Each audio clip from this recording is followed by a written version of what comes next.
Good morning, food fans. This morning, I'm getting ready to make some meatballs, and it's really super simple. Meatballs, okay? Ground beef, right? Just really cheap. It doesn't matter if it's like regular ground beef, medium ground beef. I usually buy medium ground beef because the fat content is equivalent to 10% roughly, around here anyway.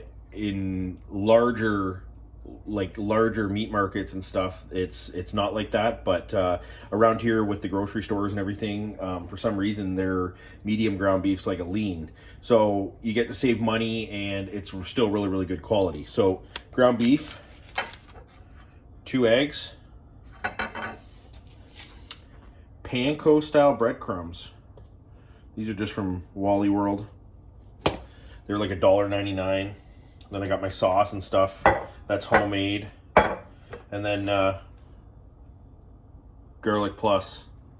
You need garlic plus. So we got eggs, ground beef. Okay, before you start this, before you mix it all up, put parchment paper on a baking sheet.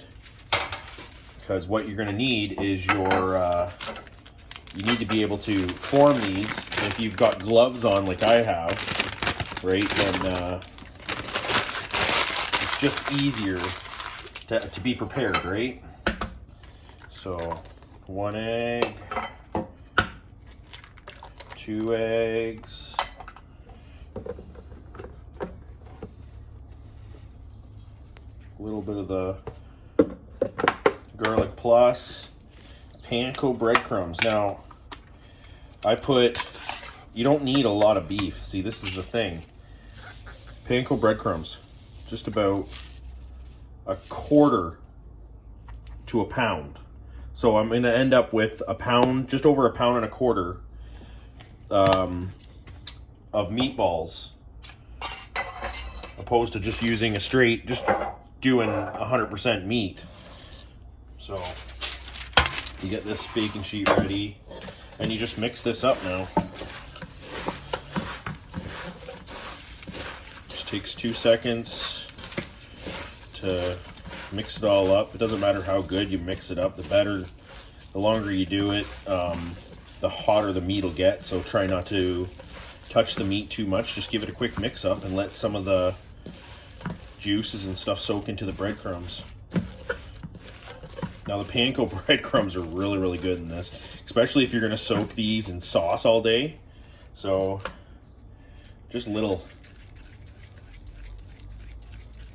tiny meatballs, little balls, and then you jam them in the oven, 350 degrees for about 15 minutes. That's it.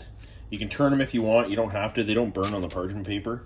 So, and then you just take them and you put them in your sauce and you cook your sauce down so all the tomato flavor and stuff soaks into these little meatballs, and then just add them to your cooked pasta later on.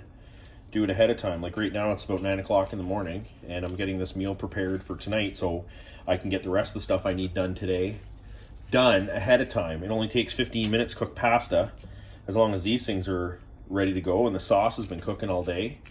Nothing better than fresh tomato sauce that has been on the stove all day, and it gains some flavors and thickness and everything else. It's just absolutely amazing. So anyway, if you like this video, leave something in the comments. If you don't like it, leave something in the comments, and if you'd like to subscribe, that'd be much appreciated. Thank you very much. Have a good day.